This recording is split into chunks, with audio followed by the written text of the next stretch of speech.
to the President's speech.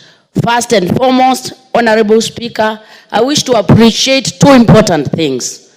One thing that I actually liked in that speech is the promise that there will be exemption of taxation to agricultural inputs. I hope that is implemented very fast because our farmers are suffering with very expensive inputs that has made farming unprofitable. Honorable Speaker, I wish that is actually reinforced so that we could actually have our farmers benefiting from the issue of farming, the business of farming. Secondly, I wish to appreciate the issue of the sugar, the incentive they were actually given, and now that the fact that we can have our own sugar, I think that is a plus. Nevertheless, I think I have so many questions to ask on the President's speech, and I wish these issues would actually be put into context. One, Honorable Speaker, I think the concept of SHA was very beautiful, but the implementation, as far as I'm concerned, remains a scam. Simply because you realize today the people taking the burden of SHA are the salaried people. Kenya is not made of salaried people alone. When they carry the burden of SHA without the big businessmen who are not in SHA, the informal sector, you're making the salaried person a slave. This is specifically discriminatory, and I do not know what they were hiring for. If this is a program for Kenya, we surely need to have everybody on board, and we do not only have the salaried people carry the burden of SHA. Secondly, Honorable Speaker, when we were in this house, I heard also SHA is a Taifa Care. How many things are being introduced outside this parliament? I think it is respectful. The terms we get in this parliament continue to be used consistently. Otherwise, we are house for decoration. We are not house to make decisions for Kenyan. I was very shocked to hear, I don't know what care. While I knew very well we had SHA and we had the issue of chef, which we all knew. I think it is very demoting for people behind the curtains to go and start having other funny names because it erodes the Kenyan trust. Because we wonder when those names were crafted, what else was actually crafted. On the issue of SHA, Honorable Speaker, you know, people are hiding. What benefits are getting to these people? There is a lot of, what benefits? A person who has dialysis, a family, is being entitled to shillings per session, 6,000 shillings. How much is a session of dialysis? Honorable Speaker, let's unpackage this and let's not pretend that we are newcomers in Kenya. If you give somebody with dialysis 6,000 shillings per family, what are you actually giving? That's a big joke. I think that needs to be reviewed. Honorable Speaker, the Andan in SHA must go out. If we have said Andan is corrupt, Andan is corrupt all through. We cannot have an element of Adan in SHA and it's being covered up to think like we don't have Adan. We need Adan out of SHA, Honorable Speaker. And I think that is actually in order. Honorable Speaker, yes, my second point goes to... Order, there's a point over there. Honorable Speaker, everything that is said and mentioned on this floor of the House, Honorable Speaker, has to be substantiated, Honorable Speaker, and must be factual. Honorable Speaker, I ask that the Speaker on the floor of the House produce evidence that Adani has something to do with SHA. Honorable Speaker.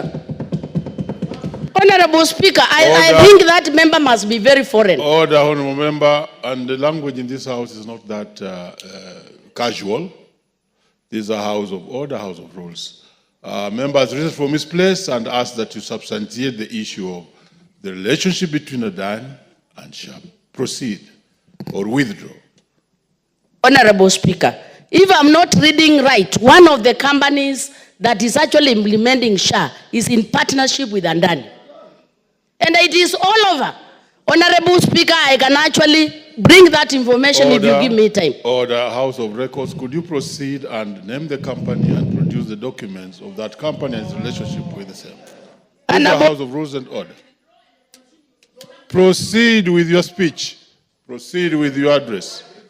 Honorable Speaker, I can see everybody's in arms because this House has decided that any other voice should not actually be heard. But Honorable Speaker, protect me.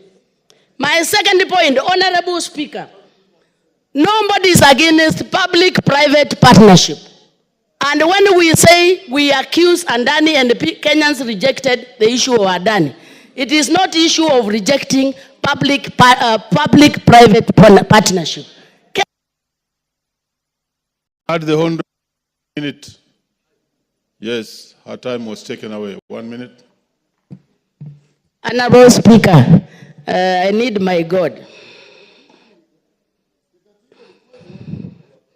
Honorable Speaker, I think, Honorable Speaker, the issue of governance. I think the President talked about this. But recently, when we had what we are calling the broad-based government, what we are witnessing is a case where the opposition has joined the government. I can say practically in this House, we don't have a functional opposition because everything is becoming yes, yes, yes, yes. And I don't think Kenyans are getting what they should get out of the parliament.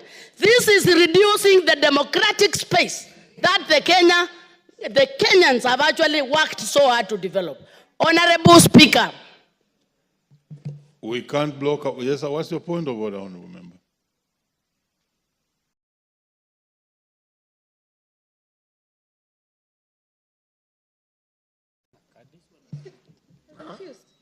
Please give, yes, the microphone is there for you. Thank you. Mr. Speaker, the Honorable Member has just talked about opposition joining the government. I would like to confirm to you that I'm in the opposition, I've not joined any other government, and if there is anyone who has joined, please clarify to us who is this person called opposition. As a member of ODM party, I'm in the opposition and there to stay until you are elected. Your point of order has been made. Please, the Speaker on the floor, conclude. I've not mentioned anybody. I'm giving my opinion on what I see in the floor of the House. Giving my opinion of what I see in the floor of House, where the opposition leader fully supports the government and actually even speaks more than the proposer of the motion from the government side. Honorable Speaker, my last point. Since June 24, Honorable Speaker, this is a very important point. The President talked about we are having security. But since June 2023, this country has witnessed high levels of insecurity. Honorable Speaker, killing of the youth in Gen Zs. Even the Shakahola issue have never been answered. What is insecurity in Kenya? Very well, you have had your bite. You have had your bite, Honorable Member. The Honorable Paul Biego. Thank you, Mr. Speaker, for this opportunity, and I rise to add my voice on the President's State of Nation address. And as he gave his scorecard for the 2 years